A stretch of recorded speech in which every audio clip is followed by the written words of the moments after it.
Com desfalques e sem substitutos à altura, o Santos continua a sua preparação para enfrentar a Chapecoense, jogo que vai acontecer nesta segunda-feira, às 19 horas, na Vila Belmiro, com torcida, meus amigos. A esperança do santista é que o Santos consiga pelo menos uma vitória jogando dentro de casa. No entanto, Fábio Carille terá dificuldades para a montagem da equipe. E eu digo dificuldades porque a gente tem 2 desfalques certos. Um deles é o lateral esquerdo, o Escobar, que tomou o 3º cartão amarelo no último jogo. E o segundo é o nosso atacante esquerdo, Guilherme, que sofreu uma lesão na coxa esquerda. De novo, diz a lenda que é um problema diferente do que aconteceu lá em maio, mas que também não tem substituto à altura. Nenhum dos 2 atletas tem, digamos assim, um substituto de ofício naquela posição. E eu digo de ofício porque no caso, por exemplo, do Escobar, o seu substituto, digamos assim, natural nesse momento, é o Rainer, que não é lateral esquerdo, ele é lateral direito. E no caso do Guilherme, quem vai jogar por aquele lado provavelmente deve ser Otero, que também não é naquela posição. Ele joga na direita, a posição dele é direito. Mas desde o começo, desde quando ele veio para o Santos, ele sempre joga daquele lado de lá. Uma ou outra vez talvez tenha jogado na direita, mas geralmente ele joga na esquerda. O outro atleta que poderia substituir Guilherme poderia ser o Wesley Patati, que jogando pelo sub-20 já jogou algumas vezes pela ponta esquerda, mas ele está sem moral e eu duvido muito que ele entre nesse jogo contra a Chapecoense. Um jogo que é de suma importância para o Santos. Afinal de contas, a gente tem aí, por nada, 5 equipes com apenas 1 ponto de diferença do Santos, né? Você pode olhar ali, eu até anotei aqui, Novo Horizontino, Mirassol, Coritiba, Goiás, né? Tudo com 1 ponto a menos, que se ganham as suas partidas, né? Jogos que inclusive começarão neste sábado, né? A 13ª rodada vai continuar, começa nesse sábado.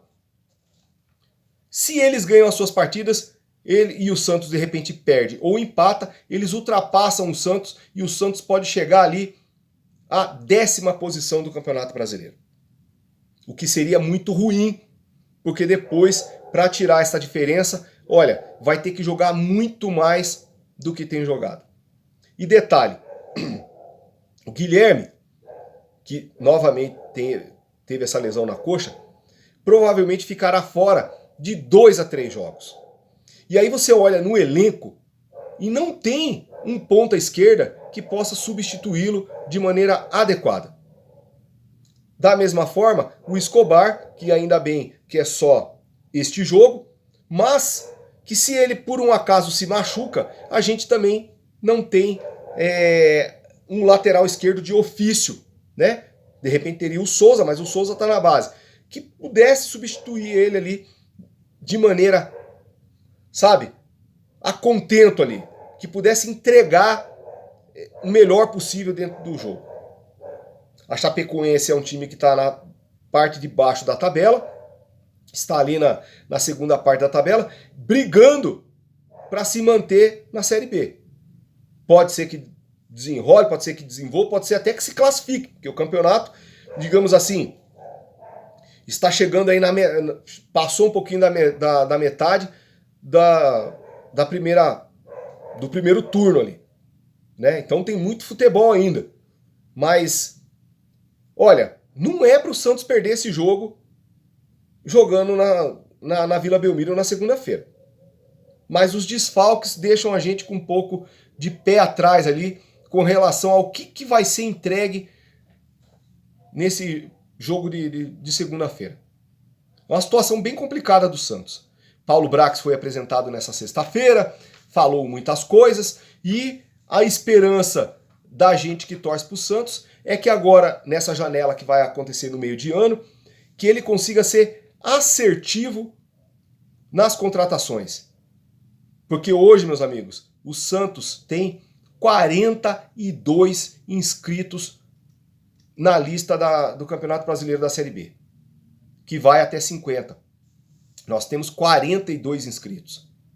Mas a gente não tem peça para substituir o Guilherme na ponta esquerda, a gente não tem peça para substituir o Escobar na lateral esquerda. Você vê que o elenco ele é capenga. Nós não temos um centroavante que possa substituir o Furt. Compensação, meia tá sobrando. E o Santos aproveitou que Marcelo Teixeira andou pegando no pé do Fábio Carille e inscreveu mais um atleta da base. Dessa vez foi o Matheus Xavier. Isso, um meia da base de 16 anos, que agora nesse sábado completa 17. Treinou lá junto com o elenco principal, mas que provavelmente ou dificilmente entra em campo nesta segunda-feira. A não ser que ele vá assim muito bem, seja uma coisa fenomenal, mas dificilmente entrará em campo.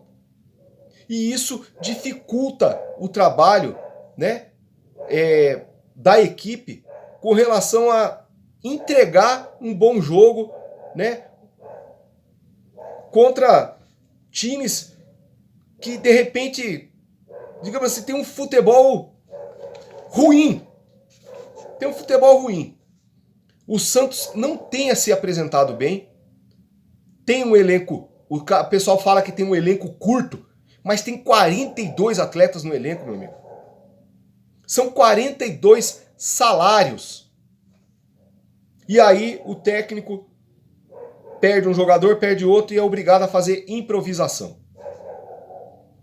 As improvisações, elas não são boas. Eu já falei isso em outros vídeos aqui, que eu prefiro que o Santos contrate atletas que sejam especialistas nas suas posições.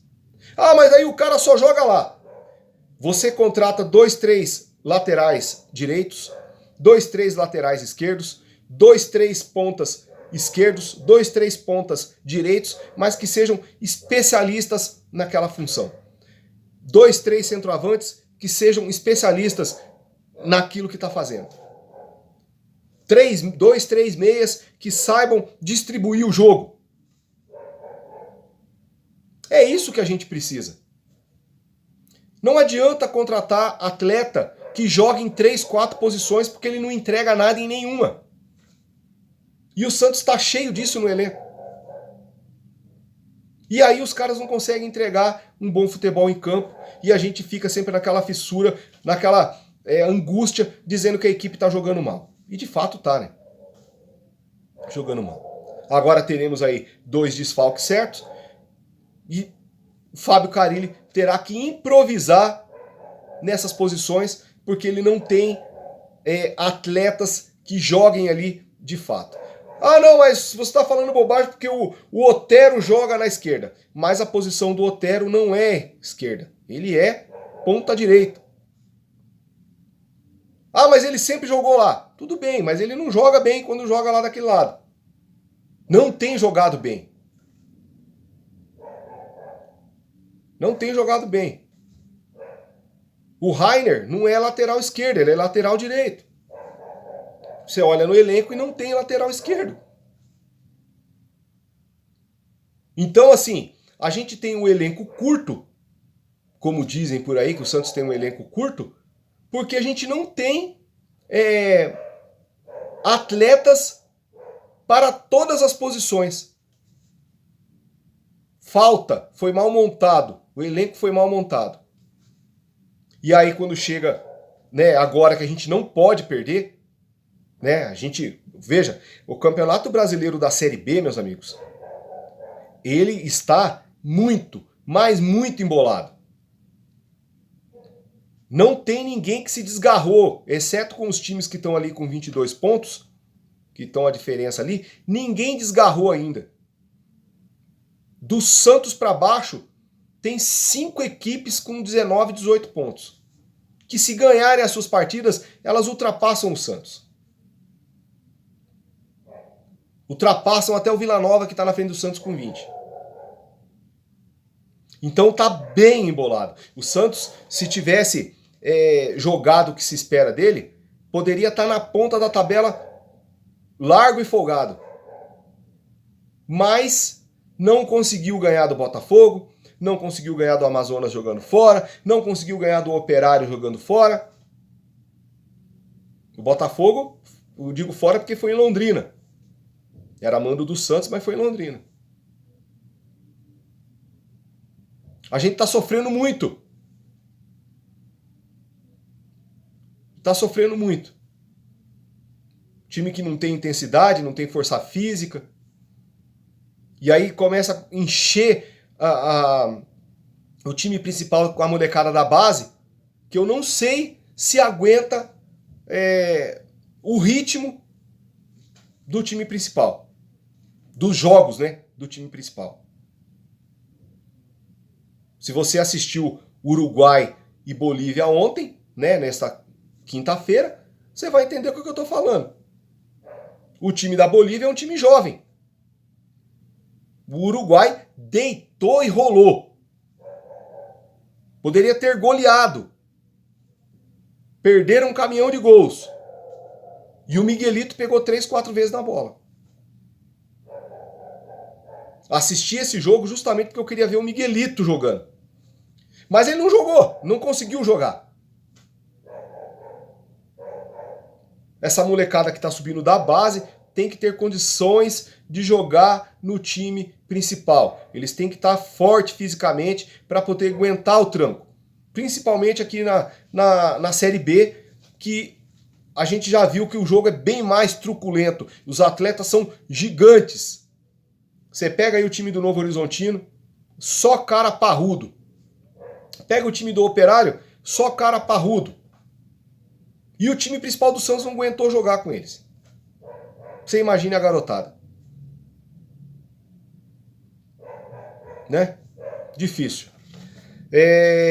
Só para a agendinha.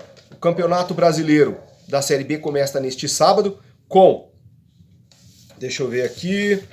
Vai começar com Coritiba e Vila Nova às 16 horas. Botafogo e Sport às 17. Ceará e Ituano às 21. Aí no domingo teremos Avaí e Amazonas na ressacada, Paysandu e Operário na Curuzu, Guarani e Ponte no Brinco de Ouro.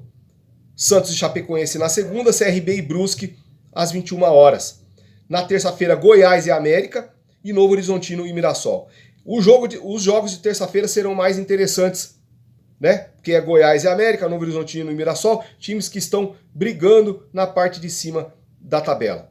O Avaí vai jogar contra o Amazonas, é outro que também está na parte de cima da tabela. O Paysandu vai enfrentar o Operário. Vamos ver, meu amigo. Vamos ver. Vamos esperar que as coisas melhorem e que o Fábio Carille consiga montar aí a equipe de maneira adequada para poder enfrentar aí a Chapecoense nessa segunda-feira. Qualquer novidade a gente faz um vídeo novo aí. Beleza? Se inscreva aí no canal, deixa o seu like aí, comenta e compartilha. Valeu!